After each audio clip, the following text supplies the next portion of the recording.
नरसिंहपुर के करेली से है, जहां एक बेशकीमती प्लॉट को खाली कराने का मामला तुल पकड़ रहा है।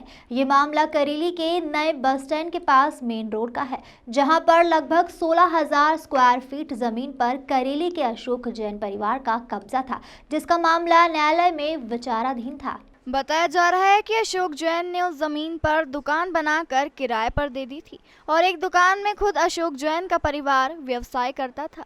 लेकिन बीते दिवस प्रशासन की मौजूदगी में बारिश के समय में इस प्लॉट पर बनी दुकानों पर जेसीबी चलाकर तोड़ दी गई। अब इस पूरे मामले में अशोक जैन परिवार ने प्रेस वार्ता कर मीडिया को जानकारी देते हुए बताया कि जमीन पर उनके परिवार का पिछले कई सालों से कब्जा था और यह जमीन जैन परिवार ने बैनामा रजिस्ट्री से खरीदी थी, जिसके उनके पास कागज भी मौजूद है। और इस जमीन का मामला कई सालों से राजस्व न्यायालय में विचाराधीन था।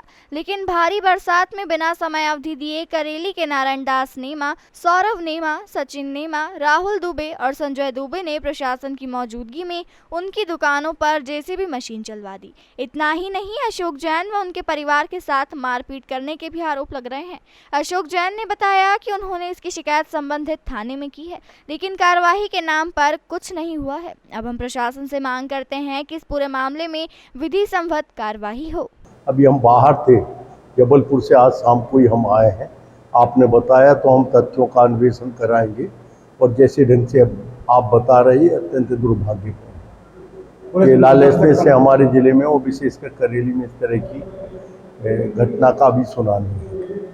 शिकायत मेरी ये है कि मेरी ज़मीन जो है 123/8 खसरा नंबर, इस पे गुंडे तत्वों ने उसको कानूनी जामा पहना के नोटिस दिलवा के और हमारा कब्जा वहाँ से हटवा दिया। पूरी ज़मीन अपने उसमें ले ली, कुछ भी नहीं बचा हमारे पास। क्या आरोप है आपके? किस पे आरोप, किसको दोषी मानते हैं?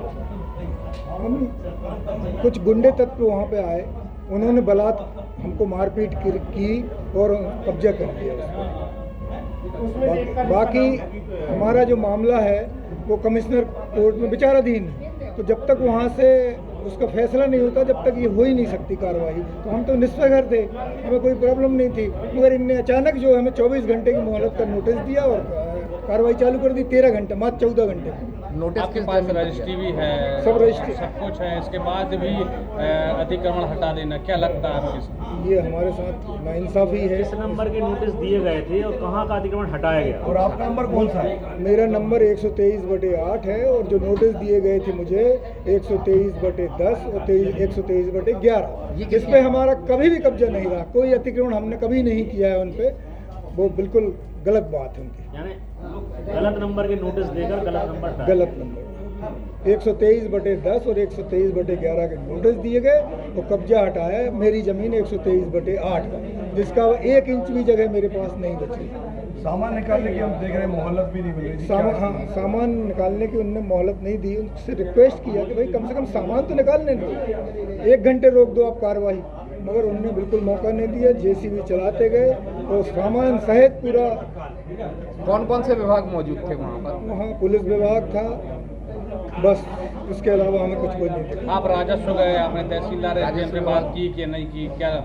मैं गया तहसीलदार के पास कि भाई ये कार्रवाई रोकी जाए। हमारा जो है कमिश्नर ऑफिस में इसकी अपील पेंडिंग है, उसके फैसले तक आप इसको रुकवाया जाए। तो उन्होंने कहा कि मेरे को ऊपर से आर्डर है, ऊपर से आदेश है, उसकी मैं कार्रवाई कर रहा हूँ।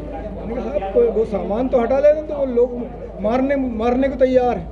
वहाँ पे गुंडे तत्व बोले मैं कुछ नहीं जानता, आप पुलिस में जाओ, मुझे भी अपनी जान की परवाह है, मैं अपनी जान खतरे में नहीं डाल सकता। वहीं इस मामले में दूसरे पक्ष नारायण दास नेमा से जब उनका पक्ष जानने का प्रयास किया गया तो उनसे संपर्क नहीं हो सका। दोपहर न्यूज़ के लिए नरसिंहपुर से चंद्रशेखर मालवी की रिपोर्ट।